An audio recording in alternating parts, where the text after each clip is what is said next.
नमस्कार दोस्तों, स्वागत है हमारे YouTube चैनल में। और आज इस वीडियो में मैं आप लोगों के लिए प्रकाश के अपवर्तन 10वीं की बोर्ड परीक्षा के लिए जो पूछे जाते हैं प्रश्न, उसके बारे में देखेंगे।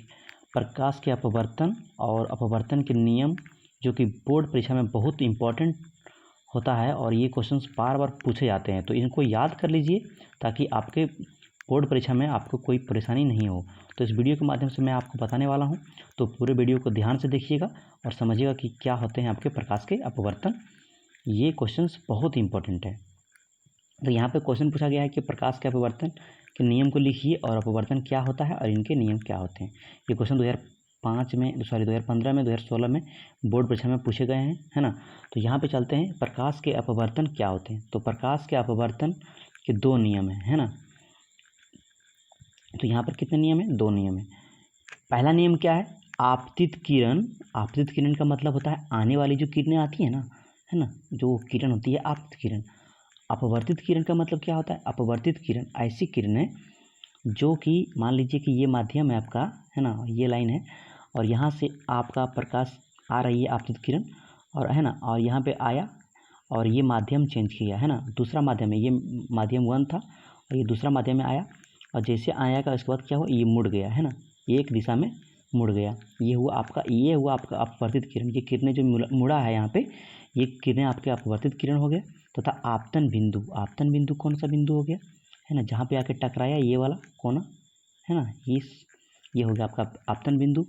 पर अभिलंब तीनों एक ही तल में होते हैं। ये जो है यहाँ पे अभिलंब है, यहाँ पे जो सीधा जो खींचते हैं लंब उसके ऊपर, ये आपका अभिलंब होता है। तो ये सब क्या होता है, एक ही तल में होते हैं, है ना, मतलब एक ही सिध में होते हैं। चलते हैं यहाँ पे दूसरा, समझ गए होंगे। मैं फिर से इसको रिपीट कर देता हूँ कि आपतित किरण, अपवर्तित किरण तथा आपतन बिंदु पर अभिलंब तीनों एक ही तल में होते हैं, यानी कि एक ही समतल में होते हैं। दूसरा है, थोड़ा सा इसको समझना होगा ध्यानपूर्वक। पहला बहुत आसान है। जब एक ही रंग के प्रकाश की किरण दो माध्यम के सीमा तल की तिरछी आपतित होती है ना।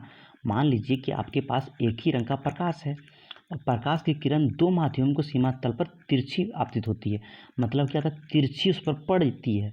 दो माध्यम आपके पास है और प्रकाश की रंग जो है तिरछी पड़ रही है, सीधा नहीं पड़ रहा है, तिरछी पड़ रही है। तो क्या होती है कि आपतन कोण आई, है ना, आपतन कोण आई की जया मतलब साइन तथा अपवर्तन कोण का जया। ये आपतन कोण और अपवर्तन कोण क्या होता है, जो आने वाली किरणें से जो कोण बनती है ना, वो आपतन कोण कहलाता है ना। और अपवर्तन कोण क्या होता है? अपवर्तन कोण होता है जो कि वहाँ से जो मूर्ति है ना किरणें, जो मूर्ति है ना किरणें, वो होती है हमारा अपवर्तन कोण, है ना।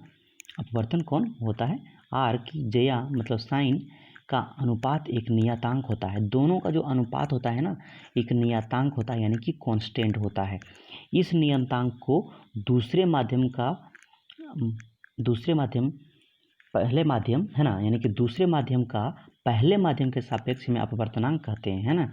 ये होता क्या है, यानी कि जो नियतांक जो होता है ना, वो पहले माध्यम, माने मान लीजिए कि पहला जो आपका माध्यम है वो माध्यम और दूसरा माध्यम, ये दोनों माध्यम का जो सापेक्ष अपवर्तनांक होता है ना, सापेक्ष, एक दूसरे का सापेक्ष अपवर्तनांक कहलाता है।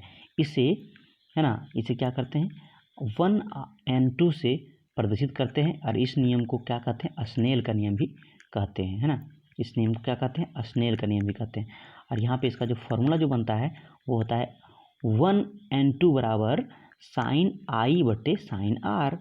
साइन आई क्या हो गया, साइन आई हो गया पहले, है ना, आपका पहला माध्यम और दूसरा माध्यम, ये दोनों का जो रेशियो है, यानी कि अनुपात है, वो एक क्या है, एक नियतांक है, यानी कि कांस्टेंट है। आई होप आपको समझ में आया होगा।